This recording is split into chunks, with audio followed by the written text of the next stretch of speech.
This, ladies and gentlemen, is London. Swinging London it's been called, though some people might find a different adjective. Social rebels have taken over in what seems more like an invasion than a revolution, because they've got their own new language that is way out and weird, to say the least.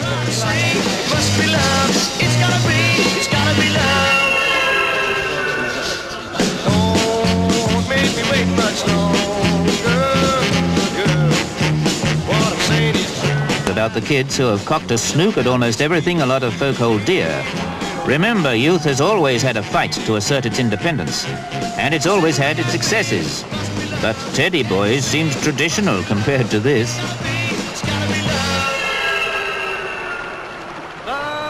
Is there any hope? There must be. That girl certainly learned to dig advanced mathematics, and she's not unique because here's an up-to-the-minute girl in a sober publishing firm who has started editing a youngster's magazine. You see this when you open the door. The decor's different.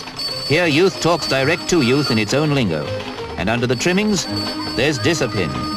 Perhaps it's only the slang and the fashion that's really changed. The youngsters on the staff of Intro magazine are aware that in the fashion world too, youth talks to youth. Designer Mary Quant is just one of the breakaway generation who has now dreamed up a revolutionary approach to young cosmetics, which even department stores like Selfridges have taken up. Remember that this is big export business too, like the Beatles and the freaky fashions this young generation created to some horror. And whoever faced the predicament of a girl with a paper dress who wants to sunbathe in the park, because even young people aren't used to these new poster dresses, which in fact can be worn again and again, and though they're made of paper, can even be washed.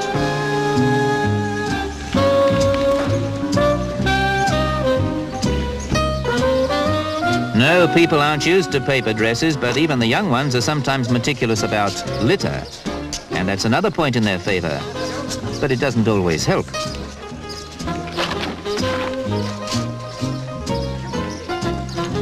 We're watching these wayward kids critically, but detached, and, well, you've got to face it, they're not as feckless as their elders would like to think.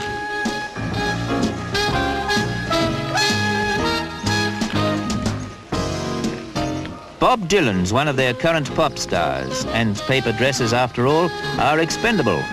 You can wear a dream for a week. Remember, older generations had Oxford bags, bobbed hair, +4s, new looks. Intro magazine, the kids' own do-it-yourself answer to the squares in their midst, simply ferrets out what's happening and reports on the new youth scene, not only in London, but throughout the country. The new scene which seems so baffling is countrywide. And you can see it at Manchester's rallying point, the phonograph.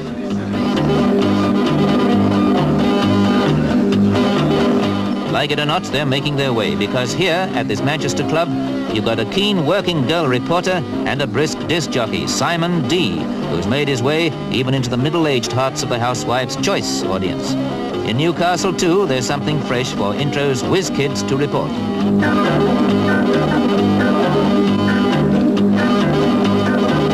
Baffling what we see, but it's not as sinister as some of our greybeards think, because this is a different generation making mistakes while desperately trying to find an identity.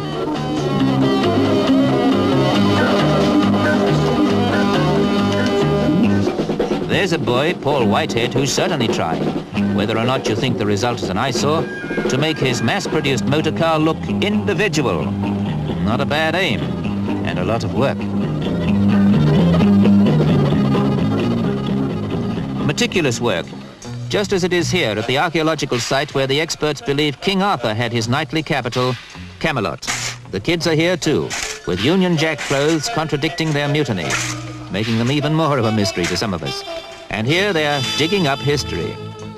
The Intro reporters cannot only interpret it, they can relate it to one of those way-out, inexplicable events that the young ones call a happening. See what sense anyone can make of this, unless they're members of the new young army of occupation.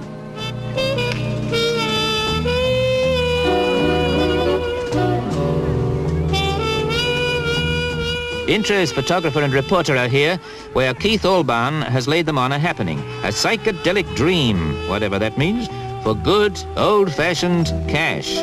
Scenery that is Surrealist Plus, just as a background, and color such as you might see in a hallucination dream. For no particular reason, join in a happening to the beat of the 117 group.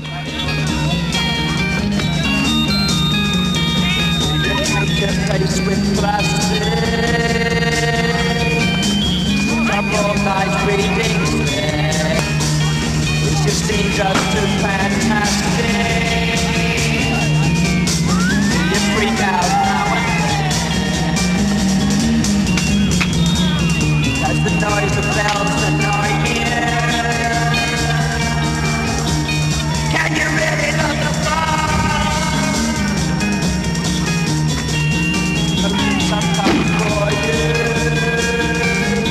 it's always such a fun.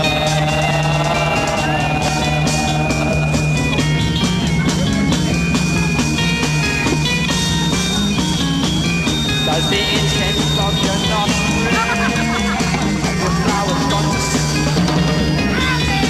It's causing sickly justice, just psychedelic.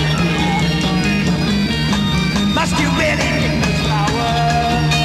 Can you laugh at all your fears? Just as there seemed to be some sense in it, they had to do that and bring us on past all these macabre trappings into London's Speakeasy Club. But at least even a kids' club has some of the familiar trappings that we adults can recognize, including here the intro group that has taken its name from the magazine.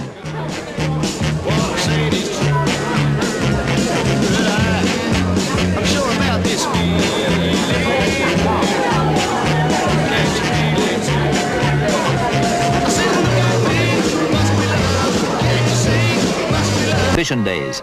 And what's acceptable as an ashtray makes a plant pot. In the hectic offices as Intro get their first issue ready for press. Thanks very much. Good night, dear. Okay, let's go.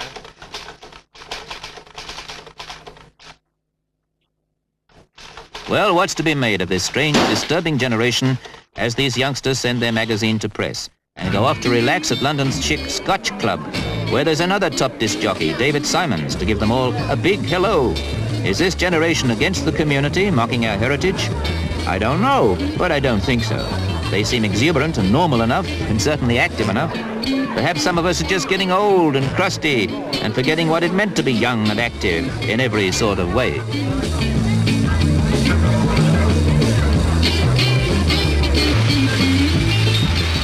Like it or not, this gives us a valid picture of swinging youth at work and at play.